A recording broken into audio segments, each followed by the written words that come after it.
Hi hello வணக்கம். எல்லோரும் எப்படி இருக்கிறீங்க? வாங்க ஒரு சூப்பரான ஹெல்த்தியான கொள்ளு கஞ்சி எப்படி செய்கிறதுன்னு சொல்லி பார்த்துக்கலாம்.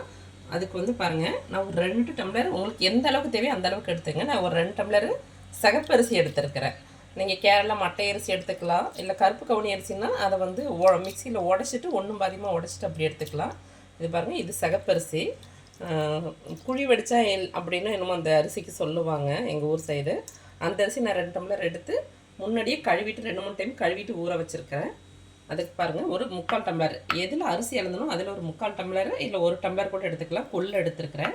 கொள்ளில் நிறைய கல் இருக்கும். நீங்கள் அதனால் நல்லா க்ளீன் பண்ணிவிட்டு அதுக்கு பிறகு எடுத்துக்கணும். இப்போ வாங்க எப்படி செய்யுதுன்னு சொல்லி பார்த்துக்கலாம்.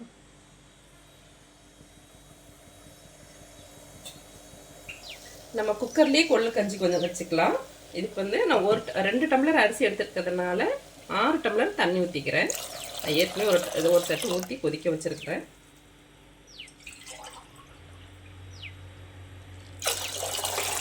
அவங்க 6 டம்ளர் தண்ணி சேர்த்துருக்குறேன். இது கூடவே பாருங்கள், ஒரு 7 பல் நாட்டு பூண்டு உரித்து சேர்த்துருக்கேன். நீங்கள் எந்த பூண்டாக இருந்தாலும் பரவாயில்ல சேர்த்துக்கலாம். அது கூடவே பாருங்கள், நல்ல ஒரு பெரிய துண்டு இஞ்சி இடித்து சேர்த்துருக்குறேன். நம்ம கொள்ளவும் சேர்த்து நல்லா கலஞ்சிக்கலாம். நல்லா கழுவி எடுத்துக்கோங்க. ஏற்கனவே அரிசி நல்லா கழுவி தான் ஊற வச்சுருக்கு. கொள்ளு நல்லா க்ளீன் பண்ணிவிட்டு எடுத்துக்கோங்க. நம்ம தண்ணியை வடிச்சிட்டு சேர்த்துக்கலாம். இப்போ அரிசியும் நம்ம கொள்ளையும் சேர்த்துக்கலாம். நல்ல 1 ஸ்பூனு சீரகம் சேர்த்துக்கிறேன். பாருங்கள், இந்த கஞ்சிக்கு தேவையான அளவுக்கு நம்ம உப்பு சேர்த்துக்கலாம். நீங்கள் அளவாக சேர்த்துட்டு பிறகு கூட சேர்த்துக்கலாம். எல்லாம் கலந்து விட்டுக்கலாங்க. கொள்ளு உடம்புக்கு ரொம்ப ரொம்ப நல்லது. ப்ரோட்டீன்னானா இது ப்ரோட்டீன் நிறையா இருந்துச்சுனாலும் இதை டெய்லியும் கொள்ளை எடுக்கக்கூடாது, ரொம்ப ஹீட்டு. எப்பாச்சும் வாரத்தில் 1 நாள் 2 நாள் இது மாதிரி கஞ்சியாக சாப்பிட்டுக்கிட்டிங்கன்னா கஞ்சியாவோ இல்லை கொள்ளு கடைஞ்சோ எப்படி நம்ம எடுத்துக்கலாம். இதை அடிக்கடி எடுத்துக்கும் போது நல்ல வெயிட் லாஸ் ஆகும். பாருங்கள், எல்லாம் நல்லா கலந்து விட்டாச்சு. இதுக்கு சூப்பரான சைடிஷ்னால் நிலக்கடலை துவையல் தாங்க.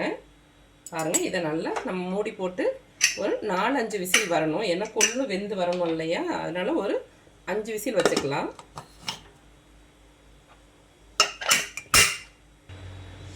கொள்ளு கஞ்சி அப்படியே சாப்பிட்லாம். இருந்தாலும் உங்களுக்கு சைடிஷ் வேணும்னா இது சூப்பரான சைடிஷுங்க, நிலக்கடலை துவையல். நம்ம அந்த அடுப்பில் கஞ்சியை மாற்றிட்டு நம்ம இப்படி நிலக்கடலை வறுத்துக்கலாம். அடுத்து மீடியம் ஃப்ளேமில் வச்சு நல்லா நிலக்கடலை வறுத்து எடுத்துக்கோங்க. அடிக்கடி கிளறி விடணும். இது பச்சை கடலை, நீங்கள் வறுத்த கடலையே வாங்கிட்டீங்கன்னா ஈஸியாக அரைச்சிக்கலாம் தோல் எடுத்துகிட்டு. இது பச்சை கடலை நம்ம அப்போவே வறுத்து இருக்கும்போது நல்லா க்ரன்ச்சியாக நல்லா இருக்குங்க.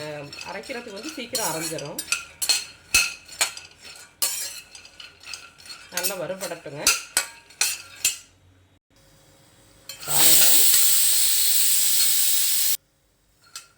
நிலக்கடலை வறுந்துட்டுருக்கு. இன்னொரு 2 நிமிஷம் வறுபடட்டும். இங்கே விசில் ஒரு 4-5 விசில் வந்துருக்கு. நம்ம அடுப்பு ஆஃப் பண்ணிக்கலாங்க. இது நல்லா வறுபடட்டும், வெயிட் பண்ணலாம். பாருங்கள், நல்லா வறுபட்டுருச்சு. இந்த அளவுக்கு நம்ம எடுத்து தாம்பளத்தில் போட்டாச்சுங்க. பாருங்கள், இப்போ சுடும். நம்ம இப்படியெல்லாம் இப்படி தேய்க்க முடியாது தோல் எடுக்கிறதுக்கு. இது மாதிரி இப்படி அமுத்துனோம்னா நல்லா தோல் போகணுங்க. அந்தளவுக்கு நம்ம வறுத்து எடுத்துக்கணும். ஆனால் கருவை விட்டுறக்கூடாது. நம்ம இது மாதிரி வச்சு உருட்டினோன்னா சீக்கிரம் தோல் போயிடும். பாருங்கள், ரொம்ப தோல் போகணுங்கிறது இல்லை, கொஞ்சம் எடுத்துக்கினாலே போதும். ரெடியாச்சு. நம்ம புடச்சிட்டு துவையல இருக்குது ரெடி பண்ணிக்கலாம். பாருங்கள், இந்த அளவுக்கு தோல் எடுத்தால் போதும். இப்போ நம்ம துவையல் அரைச்சிக்கலாம். ஜார் எடுத்துக்கிட்டு தேவையான அளவுக்கு கடலை சேர்த்துக்கலாம். நான் 1 கப் அளவுக்கு சேர்த்துக்கிறேன். இந்த துவையல் ரொம்ப நல்லாயிருக்குங்க. Idli, dosa, white rice, variety rice எல்லாத்துக்கு கூடவும் சாப்பிட்டுக்கலாம். கஞ்சிக்கு ரொம்ப ரொம்ப நல்லாயிருக்கும். முக்கியமாக புளி சாதத்துக்கு ரொம்ப நல்லாயிருக்கும்.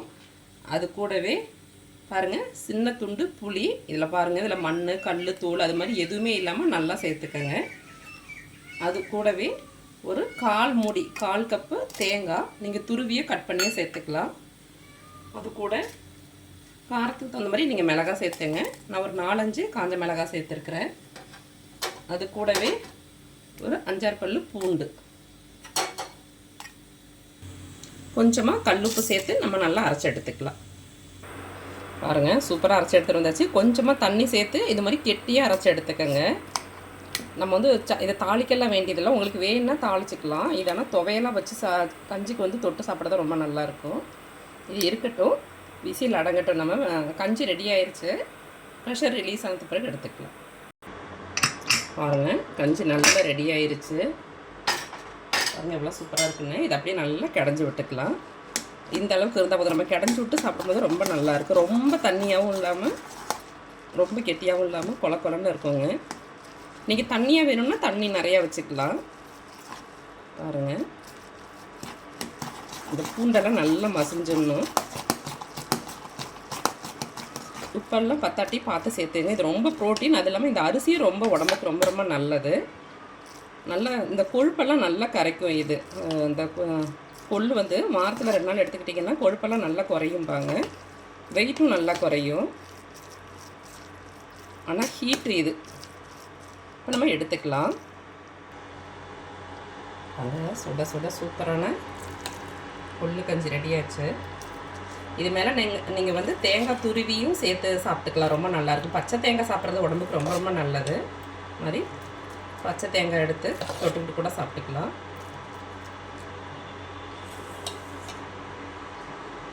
இது கூடவே சூப்பரான நிலக்கடலை துவையல்,